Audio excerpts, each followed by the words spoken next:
नारो शहर में बरसाती पानी निकाल करण वाले लंघन मार्ग ते कब्जा करे उनके बंद करण शहीद रमजान समूह जा कातिल गिरफ्तार न करण खिलाफ सिविल सोसाइटी के अगवान अयाज लाशारी मुस्तफा चांडे मोहसिन थईम ए बेन जी अगवानी में शहर में शटर बंद हड़ताल करे एहतजाज कियो इन मौके ते अगवान ॻाल्हाईंदे चयो त हुकूमत ज़िले इंतजामिया सरपरस्ती में घारो जी सरकारी ज़मीन ते कब्जा करे हथियारनि जा लश्कर बिहारे माण्हुनि खे ख़ौफ़ज़दा करण जो सिलसिलो जारी आहे। हुननि चयो त मक़ामी इंतजामिया हथियारबंदनि खिलाफ का बि कार्रवाई करण लाइ तयार न आहे। ठरी मीरवार टाउन कमेटी जे सफ़ाई वारे मुलाज़िम ज़ुल्फ़िकार शेख पारां हर महीने जी मिलंदड़ पघार मां चेयरमैन पारां 15,000 कटौती करण ऐं फरवरी महीने जी मुकमल पघार टाउन चेयरमैन पारां हड़प करण वारे अमल खिलाफ पंहिंजा बचा ॿार साण करे प्रेस क्लब आॾो एहतजाज कयो वियो। ज़ुल्फ़िकार शेख पारां चेतावनी ॾिनो वियो त सूमत ताईं पघार न ॾियण जी सूरत में हू पाण खे बाहि ॾेई साड़े छॾींदो। हुन ॿुधायो त टाउन कमेटी ठरी मीरवार जो चेयरमैन अलीदा जोगी ऐं नाले चङो जोगी हर महीने संदसि पघार मां कटौती करे वञनि था। हुन वारा अख़्तियारनि खां घुर कई त साणुसि इंसाफ़ कयो वञे। सिहत खाते पारां कोरोना वायरस जे शकी मरीज़नि लाइ जोड़ायल 5 डॉक्टरनि ते ॿधल टीम मेहड़ भरिसां ॻोठ मोहम्मद ख़ान विघियो पहुती जिते ताज़ो ईरान मायल मरियम शबाना नाहिद ज़ैन अली ऐं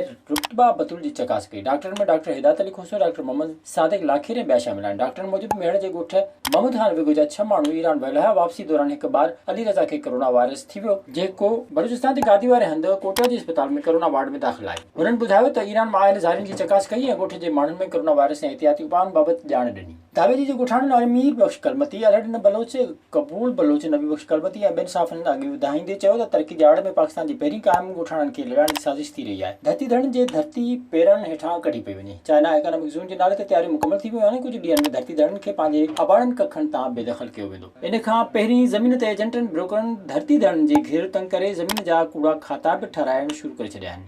हीउ इकोनॉमिक ज़ोन कंहिं बि सूरत में धरती धड़नि लाइ रोज़गार जो ज़रियो न पर थारी आबादकारी जो वसीलो बणिबी। हुननि वज़ीर आला सिंध अपील कंदे चयो त फौरी तौर ते नोटिस वठी क़दीमी ॻोठाणनि खे लड़ाइण खां बचायो वञे। महिरबानी करे असीं गवर्नमेंट में मुतालो कयूं, ख़ासि तौर पर सिंध खां मुतालो कयूं था त असां सां इंसाफ़ कयो वञे। असां जेके हिते वेठे तव्हां ड्रोन ते जेके नक्शा जेके ठाहिया तव्हां उन में ॻोठनि जो को बि जेको आहे सो निशानी कोन कयो वेठो। हिते ॻोठ आहिनि, हिते कब्रस्तान आहिनि, हिते चरागाह आहिनि, असांजे ॻोठ में हर फैसिलिटी आहे, बिजली भी आहे, स्कूल भी आहिनि।